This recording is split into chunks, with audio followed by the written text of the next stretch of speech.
Hi, it's me again with Corel Draw Tips and Tricks. I did a video the other day on doing something like this, and somebody asked, well, why would you want to divide that up? So what I did, I made a Control D to make a copy of that, so it's right on top, and then if I take the shape tool, I can bring those into the center, and I've divided my three-sided polygon into exactly 3 points. If you didn't do that, and I was trying to explain to them, it's really hard to find the middle of this. So what you actually have to do, you have to take a 2-point line and go from that node to that node, and you're doing this just to find the middle. And then you're going to go from here to here, and then from here to, see, and no, so there's your middle.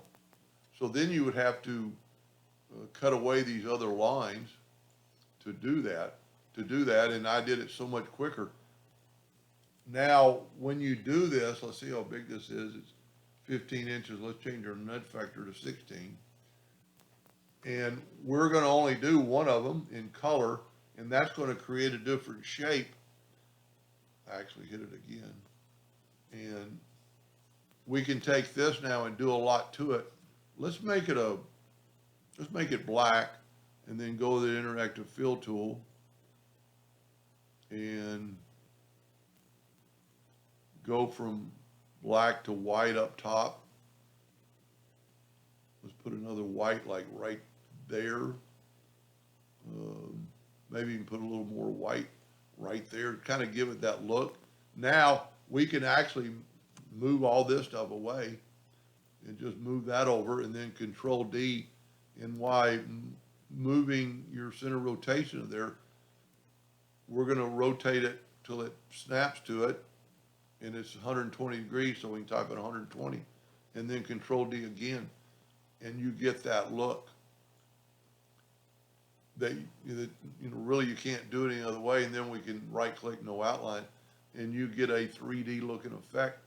And there's so much fun that you can do. I've divided a 6-sided polygon, and I put in colors and did the exact same thing.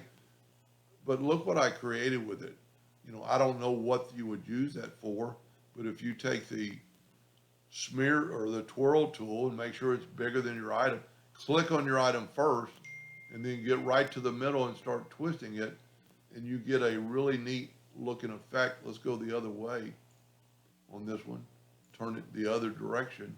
You have to click on your item first, then try to get right to the middle, and that would be pretty hard to draw. Anyway, I hope that helped a little bit. Thank you for watching.